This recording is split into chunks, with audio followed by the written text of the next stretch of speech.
आज सबसे पहले बात एक ऐसे संकट की जो जाकर फिर से लौट आया है। जी हां, एक बार फिर से कोरोना वायरस से जुड़ी खबरें सुर्खियों में हैं, जिसने लोगों की चिंता बढ़ा दी है। देश के कई हिस्सों में कोविड-19 के मामलों में बढ़ोतरी देखी जा रही है, जिसके बाद सरकार और स्वास्थ्य एजेंसियां अलर्ट पर हैं।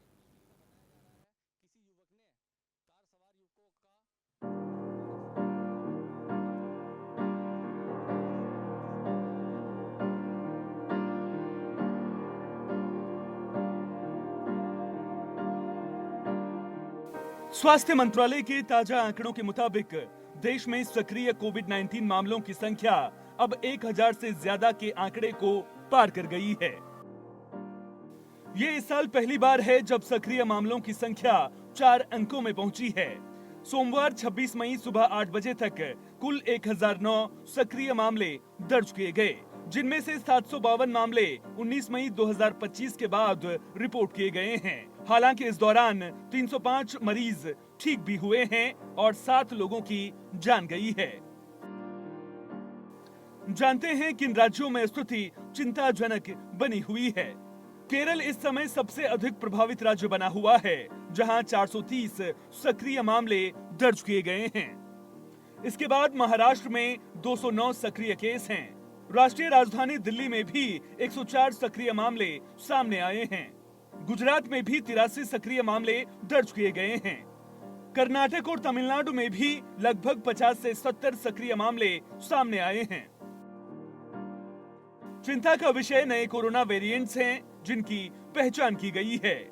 विशेषज्ञों के मुताबिक इस बढ़ोतरी के पीछे NB.1.8.1 और LF.7 जैसे सब वेरिएंट्स हो सकते हैं।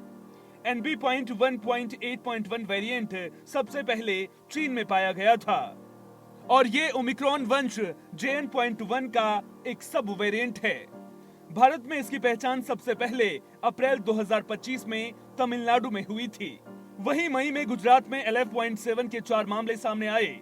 डॉक्टरों का मानना है कि इन वेरिएंट्स में स्पाइक प्रोटीन में म्यूटेशन है, जो वायरस को इंसानी कोशिकाओं में आसानी से प्रवेश करने में मदद करते हैं, जिससे इनके तेजी से फैलने की क्षमता बढ़ जाती है। जानकारों का कहना है कि भले ही भारत में कोविड-19 संक्रमण बढ़ रहा है, लेकिन अभी तक जो मामले मिले हैं वे ज्यादा गंभीर नहीं हैं। हालांकि स्थिति नियंत्रण में है, लेकिन लापरवाही भारी पड़ सकती है। स्वास्थ्य विशेषज्ञों ने कुछ सावधानियां बरतने की सलाह दी है। भीड़भाड़ वाले इलाकों में मास्क का इस्तेमाल फिर से शुरू करना चाहिए, खासकर अगर आप बुजुर्ग हैं या किसी पुरानी बीमारी से पीड़ित हैं। नियमित रूप से साबुन और पानी से हाथ धोएं या सैनिटाइजर का उपयोग करें। अगर आपको बुखार, फ्लू जैसे लक्षण, शरीर में दर्द या सांस लेने में हल्की भी दिक्कत महसूस हो तो तुरंत डॉक्टर से संपर्क करें और जांच कराएं।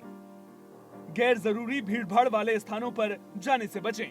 यदि आपने बूस्टर डोज नहीं ली है या नई अपडेटेड वैक्सीन उपलब्ध है तो टीकाकरण कराएं।